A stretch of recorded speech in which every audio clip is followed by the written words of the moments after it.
Would you mind giving a formal introduction to the listeners of who and what you are according to you, and also an introduction of who you are according to your good doctors and those who are your victims? Certainly. Hello, my name is HG Tudor. I am a greater elite narcissist. To the good doctors, I am a narcissistic sociopath. And to my victims, I am many different things.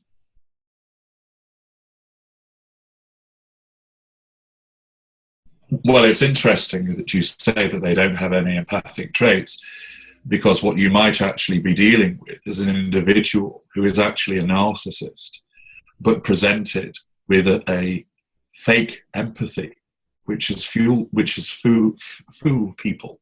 So it's often the case, and I've come across this in my interactions on my blog, where you will have somebody come along who I can tell is a narcissist.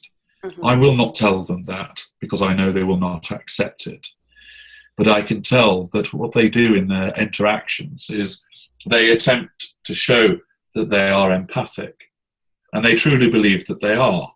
But actually, their actions are narcissistic. And they can certainly fool some people who are not skilled at determining the differences. But it is apparent that in actual fact, they are a narcissist. And some people would be quite surprised that you may find somebody who you would think, well, they seem so caring, and they look out for people, and they always seem to exhibit empathy. A lot of it's done for a facade. And without wishing to name names, you can often find this with some quite prominent and famous people who you would think, well, actually, they're known for being caring, etc., and charitable. The reality is they're one of us. They just have a very cunning and clever facade. You often find this appearing in organized religion. Yes. So it is complicated in terms of understanding how people present. And of course, we are masters of mimicry. So there are those of us who have the sufficient cognitive function to mirror certain behaviors. I can appear empathic because I know how to frame my expressions. I know what to say. I know what to do, but I don't feel it. I just know what to do, and I'll do it because it'll serve a function. I know it's expected of me in a crowd if an old lady falls down to help her to her feet. And I would do that, not because I care about her, but I know that she'd be grateful, and the crowd around me would think, you're an able-bodied young man, you ought to be helping her, and I want to maintain the facade. I don't feel anything for her distress. I merely have known through observation and copying what the appropriate response is to engage in. And you will see with the less developed of our kind, that moment where there is a frozen expression as we try to work out what the appropriate response is, as the brain catches up and works it out and decides, yes, I should look like this. If you know to look for it, you can see it happen quite often. It's the mask carousel as we try to work out what expression we should be exhibiting to you. I've seen that. That's interesting you said that, because that just triggered some memories. I've definitely seen that a lot. Yes. Now that I think about it. It's almost like a robotic, yes. Yeah, it's like a robotic, malfunction. That's right. Wow. Okay. Well, that kind of goes right into the next question. In understanding how social media, chat rooms, and dating sites are a heaven for narcissists and psychopaths, I have personally been able to spot people who fit all areas on the spectrum, from greater narcissist to super empath. I also know of many victims who have ended up in relationships with narcissists that started online. How do lessers, mid-rangers, and greaters go about choosing their targets and prey online? What are the do's and don'ts that people should know on how to protect themselves from online narcissists. What should people look for in behaviors and creative expressions from people online to alert them that there is a high chance that they are a narcissist? Again, this is a hugely expansive area, so I will endeavour to be succinct. In terms of how do we go about choosing targets and prey online, the explosion of the online environment and also the access that technology provides has created a playground for us, or perhaps more accurately, a hunting ground. It means that we can access many different prospects at any time we choose, and we can also find out a lot of information about individuals for the purposes of targeting them. Now, the best fuel comes from our victims when they are physically proximate to us, rather than through an electronic medium. That said, it often starts in that way because so many people engage now electronically. And the online environment provides us with both the means and the information in order to carry out our targeting. How we go about choosing our targets. My book, Sitting Target, goes into greater detail about this, but essentially we look for empathic traits, certain class traits, which align to the type of narcissist that we are, for example, somatic or cerebral. And we also look for damage traits, which tell us that this person is perhaps particularly vulnerable. And as a consequence,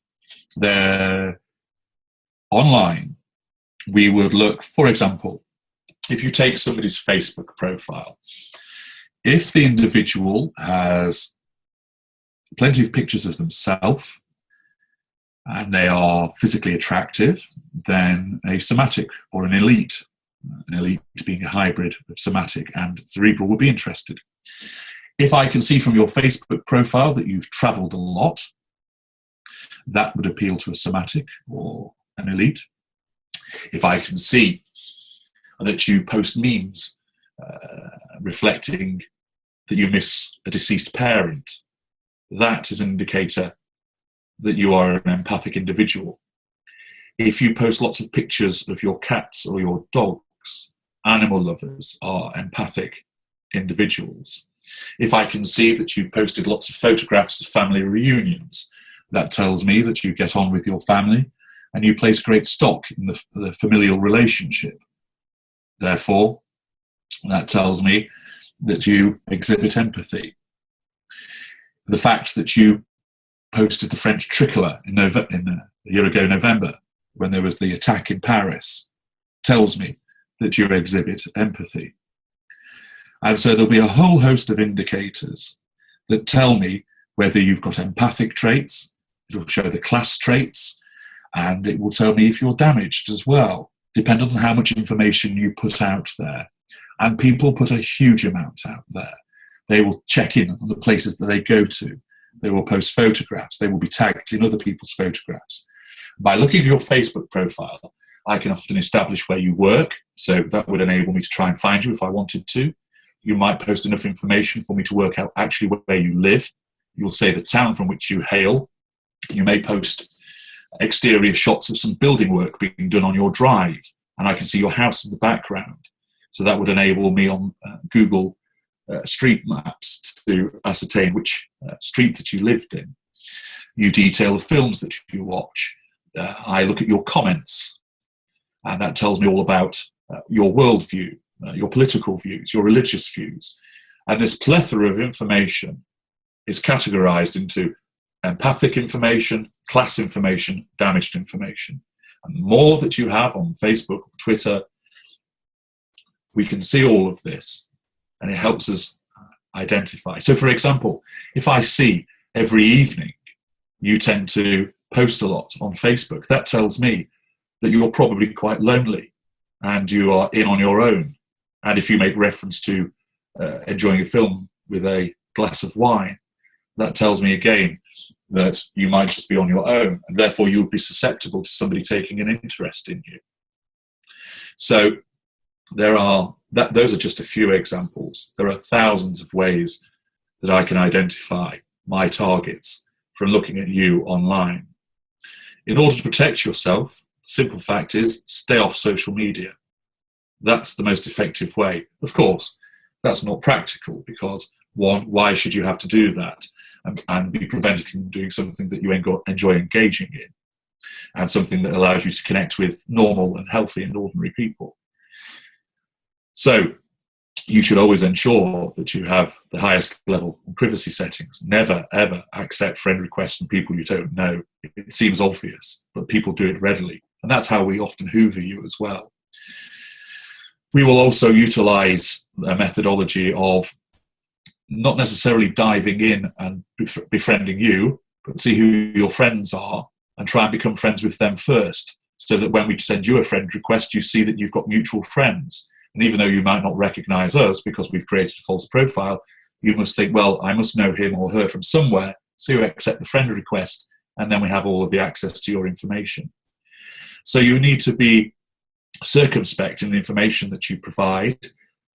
It's astonishing. I have seen people who've provided their telephone numbers, their dates of birth, where they live on certain profiles. And if I engaged in financial fraud, I would have a field day in creating identity theft. So you need to be circumspect about what you post online. You need to be careful about understanding who might be following you or becoming friends with you, or who's looking at your profile.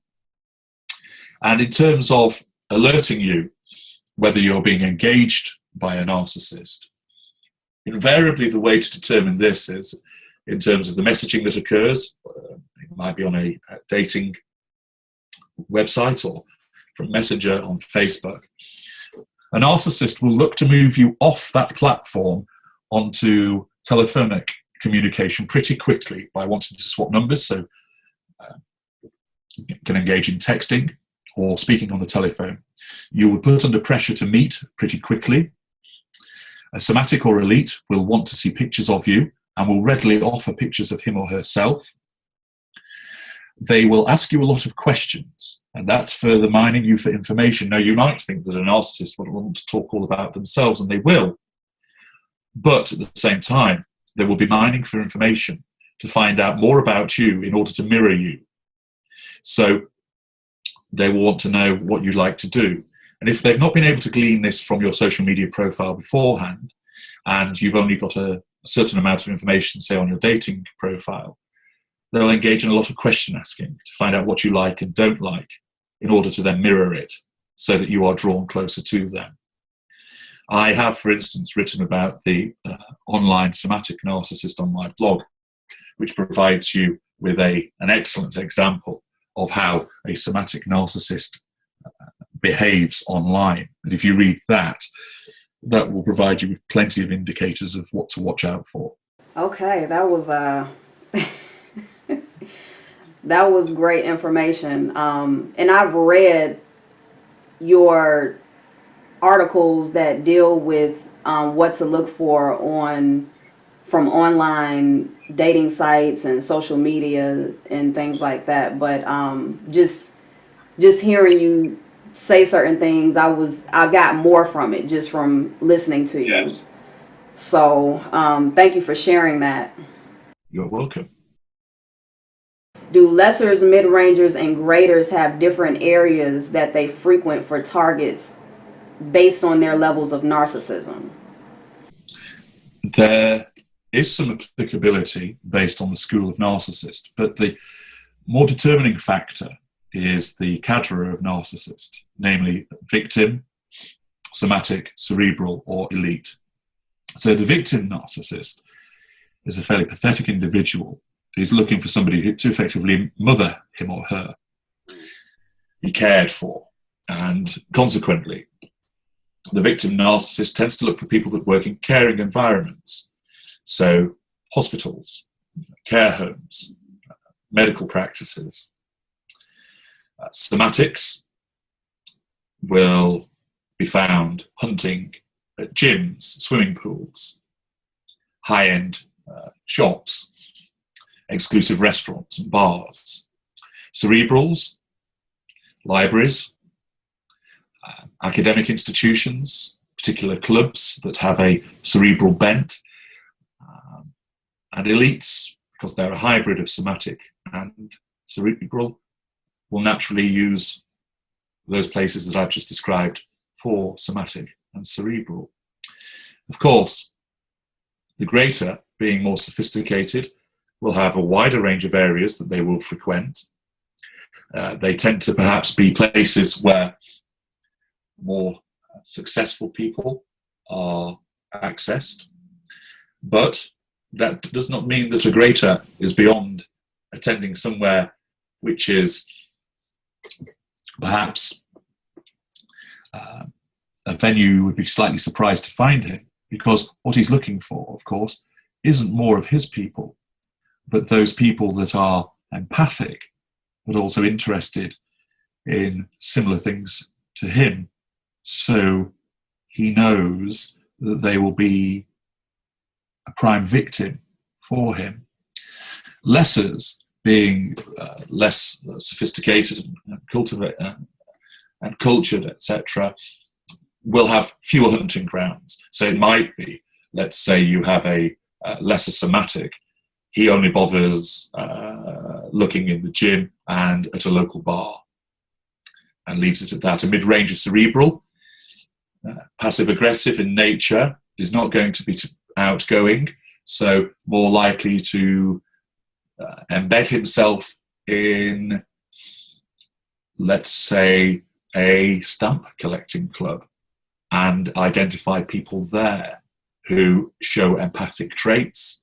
They have a similar interest, and therefore he knows that they will be of intelligence, which appeals to him, so they will have opinions about the world, that they will keep abreast of current affairs, for example.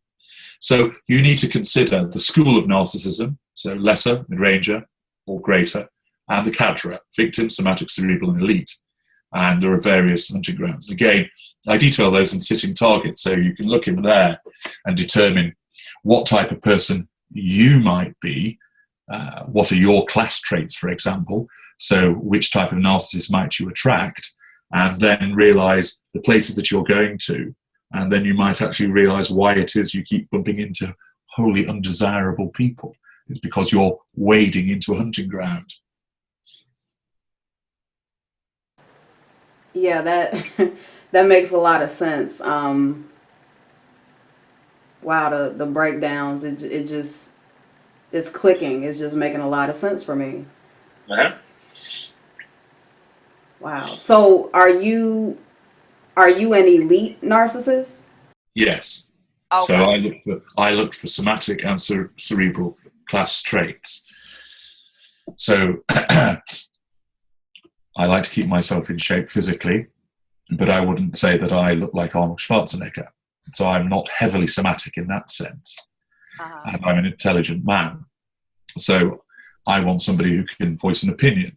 I want somebody who has an interest in the world at large, not somebody who only watches reality television, for example. Now, if I found myself in a situation where I was struggling for fuel, unusual as it might be, then any port in a storm, and if there's somebody who will provide me with fuel, then I'll latch onto them, but I would soon jettison them in order to find somebody that was more better aligned with what works for me.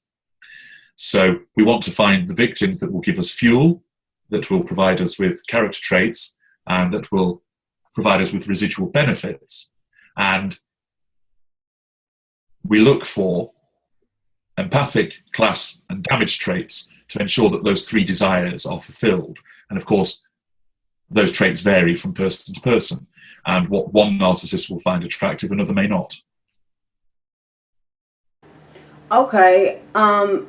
In what you just said, I just had a question that popped up, which is, if you, or whenever you do rarely find yourself in need of fuel, why don't you, I guess, go to your primary source and then like switch the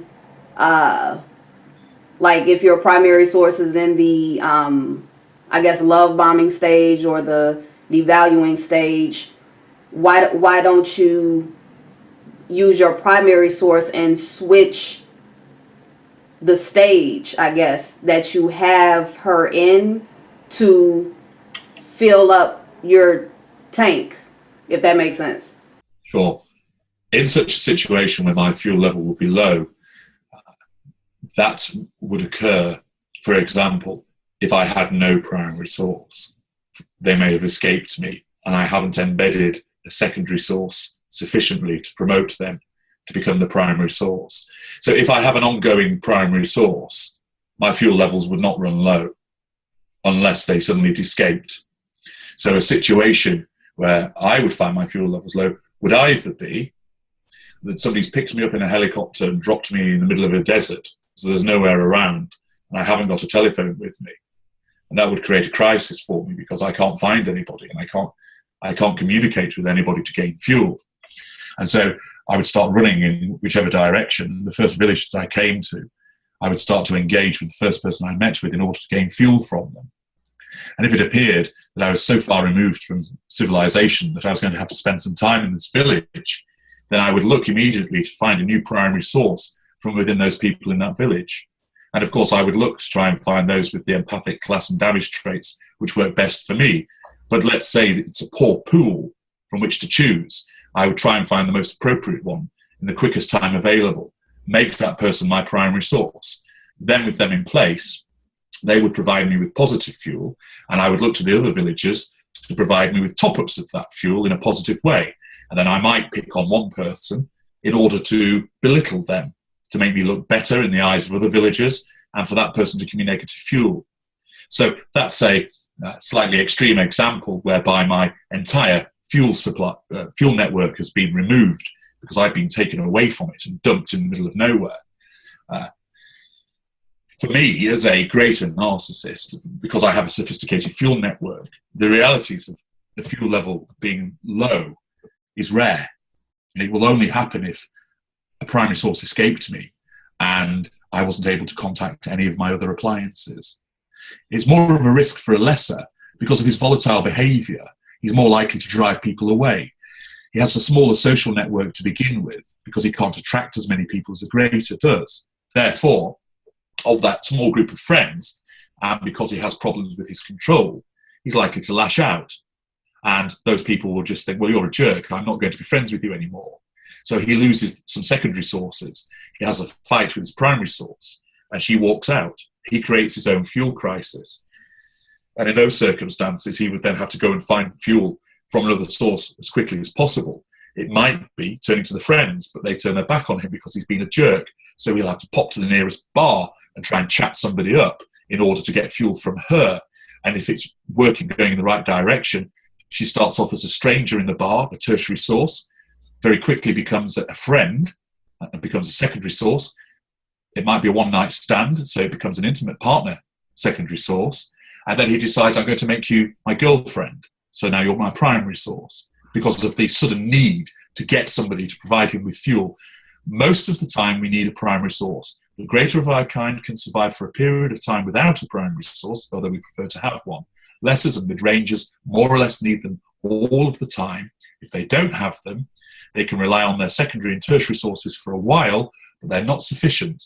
And in such situations, that leads to a fuel crisis, with consequences for the narcissist whereby they become restless and irritated and dejected and may sink into depression.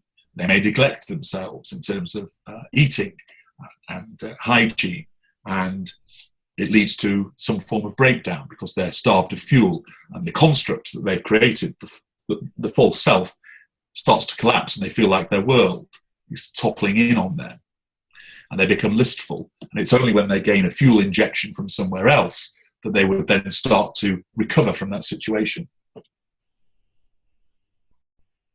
Wow, that's that was a lot. In the example, the extreme example that you used, where you said, you know, if you just ended up stranded somewhere, Yes. I just found it really interesting that the first thing that you thought about was finding someone for fuel, as opposed to like finding water or something that deals with like with survival. So basically, if you were in a situation, you wouldn't even think about a item or like an actual plant or water to keep you alive. You would be on the hunt for a person. Well, certainly I would be thirsty if I was stranded in a desert and I would want to drink. But I would also be, what would actually be at the forefront of my mind would be the fact that I would start to feel restless because my fuel levels were dropping. And that's what would really, I would be uncomfortable through thirst, but the restlessness and irritation, the sense of emptiness that starts to rise up again, that is what would trouble me more obviously. And of course, I would look for a water source, and in time I would also need to find some food. But whereas a normal individual would be thinking food, water, shelter, a narcissist would be thinking fuel, water, shelter, food. So we have a somewhat different hierarchy of needs, if you will. Yes, I get it. I get it. It's just, it's such a, this is a mind expanding process when you step into the world of your kind, because you only know what you know, and if you haven't been exposed to the depths of a narcissistic mind, when you start to learn, you feel your brain like expanding into some other unknown territory, and it's just a lot to process. But I get it. Go ahead, I'm sorry. No, it is a lot to process because people find it absolutely extraordinary, but it isn't to us. This is how we survive, this is how we exist, this is our perspective, and it's entirely logical to us. With lessers and mid-rangers, that's the way they look at everything, and that's why it makes no sense to victims. But it makes perfect sense to the lesser and mid-ranger what he's doing, even though it appears illogical to everybody else. It's just that the lesser and mid-ranger does not know what they are and why they're doing it. The greater has that level of awareness, but will not admit to it, because if they do, they are giving away control to their victim, and we always like to have control. When it comes to the public, what do you and other narcissists look for to target new victims face to face, and what are some of the things that you recommend targeted sources not do to avoid becoming victims? And when it comes to a possible victim or someone that's been targeted, upon them meeting someone who is possibly a narcissist, what are some initial key behaviors or words that indicate when a narcissist is consciously aware that they are a narcissist? And also, what are some words and behaviors that indicate that that possible narcissist is unaware that they are a narcissist? In terms of what we look for if we see you in public, a physical interaction, again, there's a massive range. So, for example, if we see you out walking a dog, you're an animal lover. That suggests to us empathy. If we see you in a bar and you are at the centre of the conversation, people are laughing at your jokes, you're evidently popular, socially acceptable. So that will appeal to certain of our kind. If we notice that you are ensuring that everybody has got a drink, or that everybody has placed their order, you're caring about people, exhibiting empathy. If we notice that you are picking up litter, then you care about the environment. You're an honest and decent person. If we see that you are well dressed, then that would appeal to a somatic. If we see the particular places where you're shopping, that may appeal to a somatic. If we observe you playing in a band, if it's an orchestra, that may well appeal to a cerebral and indicate an interest in the arts. And if we see that you're a volunteer, for example, you might be a steward at an event, or you might work for, in the United Kingdom, we have an organisation called St John's Ambulance. So if you volunteer for them to provide medical cover at festivals and events, that shows that you're a caring and empathic person. So there's a whole range of things that we may see. And of course, if we've identified somebody that we're interested in, we will undertake background work to find out more about you. Look at your social media profile, perhaps come and observe where you live, look at the places where you frequent, or have one of our lieutenants do it and report back, so that we can see what traits you exhibit in your day-to-day interactions with people. So there are a whole different range of ways that you will respond. And often one of the ways we might do it as well is to engage with you by spilling a drink on you and seeing how you respond to it. And if you're immediately apologetic and offering to buy us a drink, that tends to suggest to us that you're quite a caring and honest person, even though it was us that poured the drink. Whereas if you fly off the handle as a consequence of it, yes, that will provide us with some fuel because it's an emotional reaction, but it tends to suggest that you're not particularly empathic as a consequence of responding that way.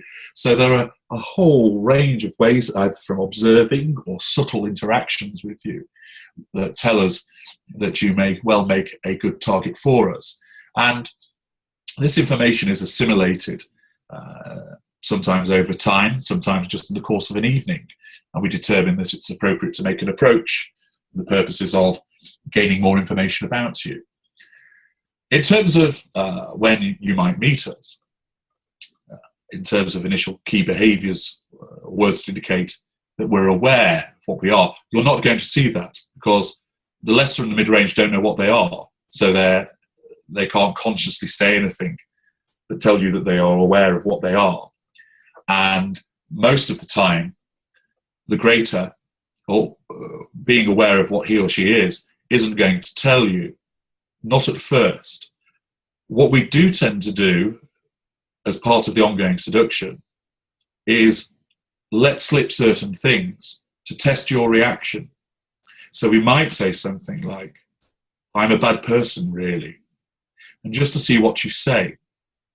If you ignore it and say nothing, that won't please us.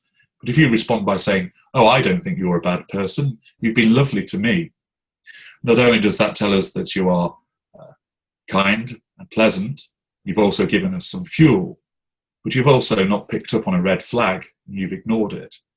So that tells us that you are going to remain susceptible to the ongoing seduction. In certain instances, it can become so bold as for us to say, "I hated my last girlfriend and I was absolutely awful to her." And your reaction might be, "Well, that's terrible. You should show more respect for people," to which then we may think, you may not now be a suitable prospect based on that response. However, if you were to say, "Well, I guess you must have done something to deserve it because you seem such a decent person to me," again, red flag ignored and an empathic response provided. So you would, if you start hearing things like that from an individual, you are probably being seduced by a greater narcissist. The problem you have is that the nature of the seduction will be so charming and pleasant and delightful that even when you might hear such terms, you are likely to ignore them.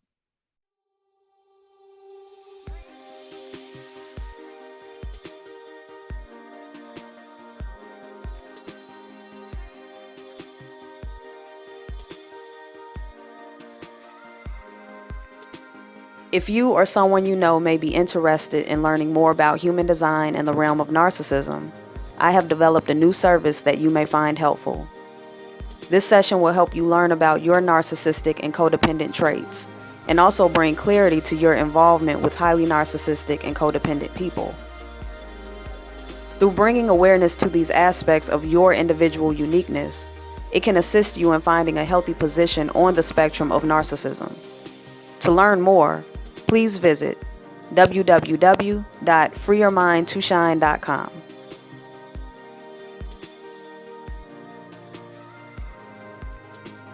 Thank you all for tuning in and watching. Free your mind to shine. Until next time.